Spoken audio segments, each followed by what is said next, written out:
What's going on, everybody? It's your boy C-Zar, and we are talking about ZBCN, Zebec today. It is the 5th day of November, and here we are sitting at about $0.0034 right now. 5 hours, 41 minutes left in the day. Massive recovery, 13% up on the day so far. Nice to see.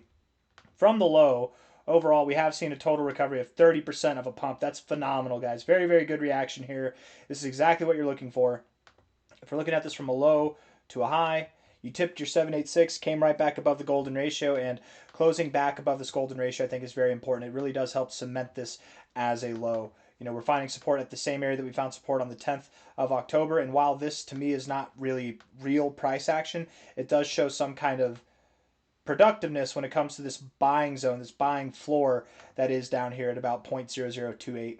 Anyways, massive recovery, looking good. I love that you're closing above the golden ratio here today. I mean, we've got 5 hours and 40 minutes left. A lot can happen in that time, but looking at this here, you have a very solid body down, a doji candle at the bottom, and then a solid body up. You guys know how I feel about that. That's typically a reversal point, right? We had this here, solid body up, doji candle, and what did we do? Boom, we went down. And we did come back up in all fairness, but still, you went down. If you made a play off of that, you would have done well. Solid body up, doji candle at the top, move down, right?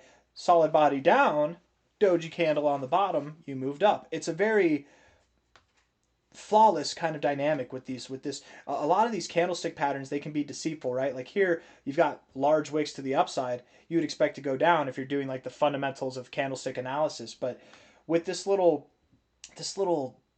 setup, I don't know what to call it, where again you have a solid body in one direction down, you have a doji candle at the bottom, and then a solid body back up the next direction, you typically get a reversal. Typically, that's what happens. It's very, very reliable, and you're getting it now. It looks like this is a reversal. This doesn't mean that you have to go through the moon, but it certainly does mean that a low is in, if not the low is in right here. I do expect that we're going to see higher prices. I very much do expect that Zebec is in the process right now. It might not feel like it, but it's in the process of a move that is going to take you to new all-time highs altogether. I really do think that was the low, the last low that you have in this range before making serious strides to new all-time highs, to breaking out of this range here. But we'll get into that, okay? Hit the like button, subscribe. I don't know if you have yet or if I said that, but here we are. 38 minutes left in this 1 hour time frame, 0034 right now. You made a nice movement up. I want to look at this with some volume on it, so let's put it on Bybit, sure. Bybit. A lot of volume there. Now you're just moving sideways. We're waiting to see what happens next. You could break out to the downside, find support, and then move up. It's okay. You'd still have a higher low overall. So I'm not saying that because I expect that to happen. I'm just saying it because if it does happen, it's okay. It's not a problem, right? But if we're looking at the RSI here, you are overbought. You hit prices or readings above the 80. You have higher lows here. Whoops, I didn't draw that the best, did I? Higher lows here, something like that. I'm kind of curving it. Let's get a straight line. I can't draw straight lines, man. I try. I really try. Sometimes I can. Something like this. Might we come back down to the base of this range and still continue, doing something like that? I know that we've broken out to the upside, but we could absolutely come back down all the way to the 50, find support there, and then move up higher. A move like that would likely pull the price back to about $0.003, and that's fine if it does. Maybe we go to 0.003, maybe we go to 0.0032. In all fairness, you've actually pulled back and found support now at this prior area of resistance. Oh no, you got close. You didn't actually hit it, did you? You got very close, but you didn't hit it. I still would think that you come down a little bit lower, right? A little bit lower. This could be a sign that you're ready to move higher, but you're overbought. A little volatility won't hurt you. I think you're going to see it. I think you're going to pull back. I just want to see, does the 382 line up with this area? Look at how well that 382 lines up with that area. It's perfect. It's literally perfect. Go back to 0032, find support there, and then continue to move higher. If I'm wrong, you'll know I'm wrong because you've pushed beyond this high. And if you push beyond that high there, should I take this? Would it make sense to take this high to low? I feel like this is such a weird fib to take, but hey, you tipped the golden ratio. Yeah, if you push beyond this high, you're probably going up to 0038 to 004 really fast. So just get above that high there at 00354. If you can get above there, then I'm wrong. Until then, I maintain the stance that you have to go back to 0032, find support at prior resistance, at prior support, go back to 0032 or lower.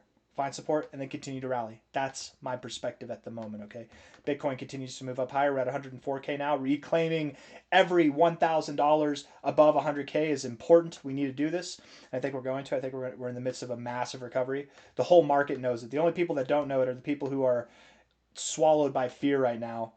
And if we look at the fear and greed index, I'm actually curious to see by the end of today, are we going to have more fear? Are the levels of fear going to go below 20, or are we actually going to hold the levels of fear here and then we're going to pump higher, right? Are we going to, is this the low and then we move up higher? I'm kind of curious. Ripple secures 500 million at $40 billion valuation. Interesting. Well, Ripple and XRP are different though, right? XRP is not the same as Ripple. So just because Ripple has a $40 billion valuation doesn't mean XRP can't have a multi-$100 billion valuation, right? It's like, I don't know. I don't want to. I was going to say it's like the total amount of dollars in circulation are not equivalent to the value of the United States of America, right? It's the same thing. It's the same kind of concept there. Anyways, right, the total amount of U.S. dollars in circulation in the world is not equivalent to what the value of the United States of America is, right? The total amount of XRPs in the world is not equivalent to what the value of Ripple is, right? Does that make sense? Anyways, Zebec, getting back to work here, man. I got distracted with the headlines, okay? The 4-hour time frame looks productive. You're at a point to find resistance on the stochastics. You're at a point to find resistance on the RSI, so you probably do.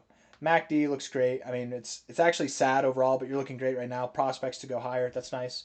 Daily time frame here, bouncing right off the oversold zone. We love it. Same thing with the stochastics. The MACD is sad, but you've got two things that are positive versus one sad thing, so we'll lean positive on this. Again, the price action doing this solid body down, doji candle, and then solid reversal here makes me think that we have higher to go. At the very least, right, at the very least, we're in some kind of downtrend, lower lows and lower highs, and I would expect that we have, lower highs. I can't draw a straight line to save my life, you guys. Lower highs like this. I would expect we have a little bit higher to go at the very least, right? But likely we do break out of this area. Once we get above about 0.004, we're breaking out of this area. That should take us to higher prices, and in which case we're thinking about new all-time highs. Again, we break out of that downtrend. We're thinking about breaking out of this overall trend, this pennant pattern here, and we're thinking about new all-time highs. The target area to expect, it hasn't changed. It's the same area here as it was up here, is that we're going to go all the way up to about a 3 to 7.7 cent price. You know me, I'm very much under the impression that we go to 4.4 to 7.7 cents. We just throw that 3 cent price on there to throw the bears a bone. Even though that it's a very bullish price in itself to go to 3 cents from here at $0.0034, that is really just a minimum target, a minimalistic target. The reason being, right, I think we're in the process of a five-legged move, 1, 2, 3, 4, 5, five-legged pattern. Typically, the way I have it drawn is actually not typical. Typically, the third leg is actually the biggest leg. And I've said this consistently day in and day out for weeks now, man. But from a low here to a high there, if we are moving up higher, if this is the low to kind of count from, you know, if we were to see a bigger move, I would think that we do see something that is more than just 3 cents here. We probably do see something that pushes past that. 4.4 cents to 7.7 cents makes the most sense to me, but at least 3 cents there, because technically from that low, it technically is a little bit bigger, and we do expect the third leg to be bigger than the first leg. That's very common, so that's the statistical probability at least. At any rate, my friends, Zebec, ZBCN should be at a price of 3 cents to 7.7 cents between now and the end of this year, okay, if not higher. If we happen to be in this zone by the end of November, which I'm not saying we will, but if we happen to be up here by the end of November, we're going to have higher prospects by the end of the year. We'll just leave it at that, okay? But I do think something at 4.5 to 7.7 cents is appropriate to consider for this thing by the end of the year. I got nothing else. I hope you guys enjoyed the video, and if you did, hit that like button, subscribe. Thank you all for being here. I'll see you on the next one, okay? Take care of yourselves. Bye.